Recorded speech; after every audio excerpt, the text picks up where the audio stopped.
Hello दोस्तों, weight loss करने के लिए इंटरमिटेंट फास्टिंग और क्रैश डाइट ये दो अलग अलग तरह की स्ट्रैटेजीज है। इंटरमिटेंट फास्टिंग रेगुलर फास्टिंग और डाइट की स्ट्रैटेजी है, जबकि क्रैश डाइटिंग बहुत ओवर एग्रेसिव डाइटिंग की स्ट्रैटेजी है। इंटरमिटेंट फास्टिंग के क्या एडवांटेजेस हैं क्रैश डाइटिंग के ऊपर, आज इस पर बात करेंगे। इंटरमिटेंट फास्टिंग अपने आप में एक काफी सक्सेसफुल स्ट्रैटेजी है वेट लॉस के लिए। क्रैश डाइटिंग भी काफी अच्छे रिजल्ट देती है एटलीस्ट शुरुआत में, लेकिन लॉन्ग टर्म क्या इंपॉर्टेंट इश्यूज है जिसकी वजह से हम ज्यादातर इंटरमिटेंट फास्टिंग को क्रैश डाइटिंग के ऊपर सपोर्ट करते हैं, आज इसके बारे में बात करेंगे। टॉपिक पर जाने से पहले जो लोग हमारे चैनल पर नए हैं उन्हें रिक्वेस्ट करूंगा कि चैनल को सब्सक्राइब करें, क्योंकि इस तरह हेल्दी और यूजफुल कंटेंट हम आपके लिए लाते रहते हैं। इसलिए बेल आइकन को भी प्रेस करें। टॉपिक के दौरान कुछ इंटरेस्टिंग साइंटिफिक फैक्ट्स, कुछ प्रैक्टिकल न्यूट्रिटी की बातें, कुछ साइंटिफिक स्टडीज के बारे में आपको बताऊंगा, इसलिए बने रहिए हमारे साथ एंड तक। चलिए शुरू करते हैं हमारे साथ हेल्थ का सफर।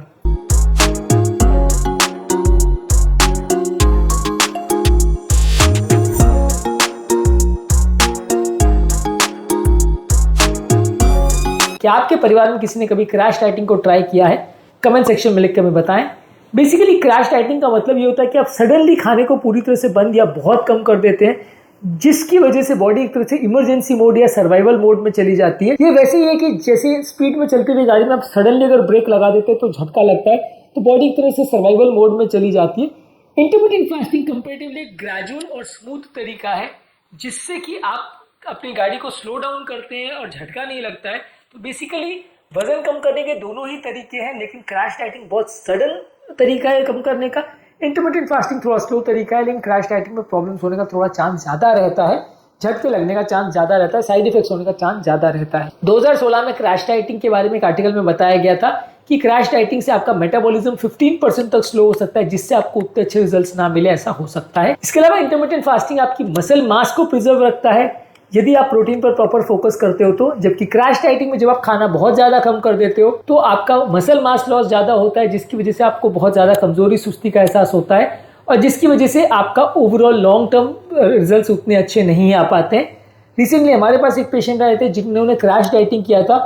उनका ओवरऑल वेट लॉस तो काफी अच्छा हुआ था, 7-8 किलो उन्होंने लूज किया था, लेकिन उसमें से ऑलमोस्ट 3 से 4 किलो जो वेट लॉस हुआ था वो मसल मास की वजह से हुआ था, जिसकी वजह से उनको बहुत ज्यादा कमजोरी सुस्ती आ गई तो उल्टा उनकी भूख बहुत ज्यादा बढ़ गई थी, तो वेट उनका वापस से बढ़ने लग गया था। तो ओवरऑल जानने की जरूरत है कि मसल मास लॉस जो है क्रैश डाइटिंग में ज्यादा होता है फास्टिंग की अपेक्षा। इसके अलावा इंटरमिटेंट फास्टिंग आपके हंगर हार्मोन्स को स्टेबलाइज करता है, जबकि क्रैश डाइटिंग आपकी क्रेविंग्स को बढ़ाता है, जिसकी वजह से रिबाउंड ईटिंग लोग करते हैं। ओवरऑल आपका हंगर हार्मोन्स को ज्यादा स्टेबल तरीके से मैनेज इंटरमिटेंट फास्टिंग करता है। इसकी वजह से आप ज्यादा अच्छे रिजल्ट्स पा सकते हैं और ज्यादा बार बार आपको भूख नहीं लगती, लंबे समय तक इसे मेंटेन करना भी थोड़ा ज्यादा आसान होता है। इंटरमिटेंट फास्टिंग आपके इंसुलिन लेवल्स पर फोकस करता है और इंसुलिन रेजिस्टेंस को कम करता है, जिसकी वजह से डायबिटीज काफी लोग का रिवर्स हो जाता है, जबकि क्रैश डाइटिंग में बॉडी में स्ट्रेस हार्मोन्स इतने बनते हैं जिसकी वजह से आपका इंसुलिन रेजिस्टेंस उल्टा कई बार बिगड़ भी सकता है। तो डायबिटीज मैनेजमेंट में और डायबिटीज रिवर्सल में इंटरमिटेंट फास्टिंग के ज्यादा अच्छे रिजल्ट्स मिलेंगे as compare to crash dieting. इसके अलावा इंटरमिटेंट फास्टिंग से लोग की मेंटल क्लैरिटी और इमोशनल स्टेबिलिटी बेटर होती है, जबकि क्रैश डाइटिंग से लोग को फटीग, कमजोरी, सुस्ती, चिड़चिड़ापन ये सारी चीजें ज्यादा देखने को मिल सकती है। क्रैश डाइटिंग से कंपैरेटिवली हाइपोग्लाइसीमिया वगैरह होने का चांस थोड़ा ज्यादा देखने को मिलता है। इंटरमिटेंट फास्टिंग से साइकोलॉजिकल प्रॉब्लम्स, न्यूरोलॉजिकल प्रॉब्लम्स और साइड इफेक्ट्स थोड़े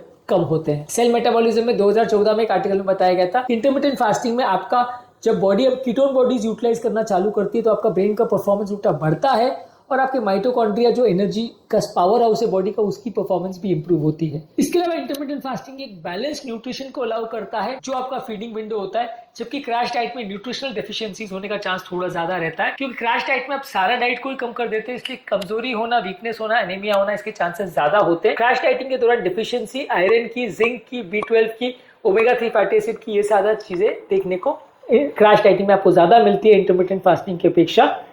इसके अलावा intermittent fasting long term sustainable results लेके आता है, जबकि क्रैश डाइटिंग में योयो फिनोमेना ज्यादा होता है कि वेट कम होने के बाद वापस बढ़ता है, फिर आप कम करते हो फिर बढ़ता है। ऐसा योयो फिनोमेना क्रैश डाइटिंग में ज्यादा देखने को मिलता है। इंटरमिटेंट फास्टिंग कंपैरेटिवली लंबे समय तक जब आप मेंटेन करते हो तो उस वेट को मेंटेन करना कंपैरेटिवली ज्यादा ईजी रहता है as compare to crash diet. इसके अलावा बॉडी का नेचुरल स्लीप और हार्मोन्स का साइकिल जो है वो बेटर मेंटेन होता है इंटरमिटेंट फास्टिंग में as compare to crash diet.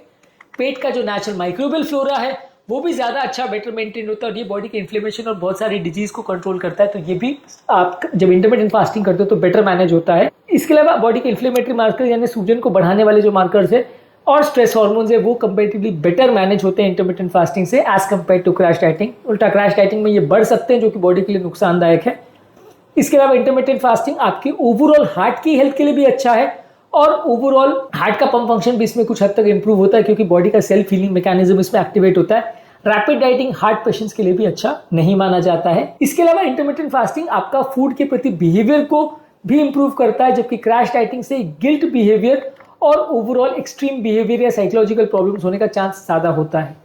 Intermittent fasting से बॉडी की फिजिकल परफॉर्मेंस भी इंप्रूव होती है, आपका स्ट्रेंथ, स्टैमिना और रिकवरी भी ज्यादा बेटर होता है as compare to crash dieting. Intermittent fasting से आपका बीपी, शुगर, कोलेस्ट्रॉल कंपैरेटिवली ज्यादा बेटर इंप्रूव होता है as compare to crash dieting. Brain की परफॉर्मेंस इंटरमिटेंट फास्टिंग से ज्यादा इंप्रूव होती है। ब्रेन में एक इंपॉर्टेंट फैक्टर है ब्रेन डिराइव न्यूरोट्रोपिक फैक्टर, जो कि हमारी फोकस और मेमोरी को इंप्रूव करता है, हमारी कॉन्सेंट्रेशन को इंप्रूव करता है। वो इंटरमिटेंट फास्टिंग में बढ़ता है जबकि क्रैश डाइटिंग में वो कम होता है। इसके अलावा इंटरमिटेंट फास्टिंग में आपके पेट की प्रॉब्लम्स कंपैरेटिवली कम होती है, जबकि क्रैश डाइटिंग में constipation, GI disturbance, nutritional problems, indigestion, ये सारी चीजें ज्यादा देखने को मिलती है। हार्मोनल प्रॉब्लम्स और मेंस्ट्रुअल इरेगुलरिटीज भी ज्यादा देखने को मिलती है क्रैश डाइटिंग में। इंटरमिटेंट फास्टिंग में वो भी कम होता है। इंटरमिटेंट फास्टिंग में लंबे समय तक वेट को मेंटेन करना कंपैरेटिवली ज्यादा इजी होता है। क्रैश डाइटिंग में लगभग 95% लोग का वेट वापस बढ़ जाता है। इंटरमिटेंट फास्टिंग हमारे स्ट्रेस हार्मोन जैसे कॉर्टिसोल को कम करता है। कम कॉर्टिसोल अगर रहेगा तो बेली फैट कंपैरेटिवली कम बनेगा। जितना ज्यादा स्ट्रेस हार्मोन रहेगा उतना स्लीप की क्वालिटी कॉम्प्रोमाइज होगी, उतना बेली फैट ज्यादा बनेगा। तो स्ट्रेस हार्मोन को भी बेटर वे में मैनेज करता है इंटरमिटेंट फास्टिंग। ओवरऑल इस मामले में हमारा फाइनल वर्डिक्ट ये है कि बहुत सारे तरह के बेनिफिट्स हैं इंटरमिटेंट फास्टिंग के ओवर क्रैश डाइट। आपका हंगर कंट्रोल इंप्रूव होता है, मेंटल क्लैरिटी इंप्रूव होती है, खाने का फ्रीडम आपको ज्यादा मिलता है, अलग अलग तरह की चीजें आप खा सकते हो, न्यूट्रिशनल डेफिशिएंसी कम होती है, डाइजेशन बेटर रहता है, हार्मोनल स्टेबिलिटी बेटर रहता है, न्यूट्रिशन के इश्यूज और डेफिशिएंसीज उतने ज्यादा नहीं होते और लॉन्ग टर्म रिजल्ट्स मेंटेन ज्यादा अच्छा होता है इंटरमिटेंट फास्टिंग से क्रैश डाइटिंग की अपेक्षा। इसलिए अगर आपको वेट लॉस करना हो तो अगली बार हमेशा इंटरमिटेंट फास्टिंग जैसी टेक्निक्स को अडॉप्ट करें जो आपको सस्टेन्ड और अच्छे रिजल्ट्स दे पाए। भले रिजल्ट्स आने में थोड़ा स्लो हो लेकिन इसे मेंटेन करना ज्यादा ईजी रहे। क्रैश डाइटिंग की अपेक्षा ये आपकी बॉडी को ज्यादा अच्छा हेल्थ और ज्यादा अच्छा लाइफस्टाइल दे सकते हैं। उम्मीद करूंगा कि आज के टॉपिक में कुछ नई बातें जानने को मिली होगी। जो लोग हमारे चैनल पर नए हैं उन्हें रिक्वेस्ट करूंगा कि चैनल को सब्सक्राइब करें। हमारे चैनल का पर्पस है हेल्थ एजुकेशन द्वारा आपको हेल्दी बनाना और इस मिशन में आप हमारे सहभागी बन सकते हैं चैनल को सब्सक्राइब करके। यदि आपको कंटेंट यूजफुल लगे तो फ्रेंड्स फैमिली के साथ शेयर भी करें क्योंकि ये किसी की लाइफ बदलने और बचाने में उपयोगी हो सकता है। आपके कमेंट्स हमें जानने में मदद करते हैं कि आपको हमारा कंटेंट कैसा लग रहा है, प्लस हमारे मोटिवेशन और इंस्पिरेशन का भी काम करते हैं। इसलिए वीडियोस को देखते रहिए, शेयर करते रहिए और हेल्थ के सफर में आगे बढ़ते रहिए।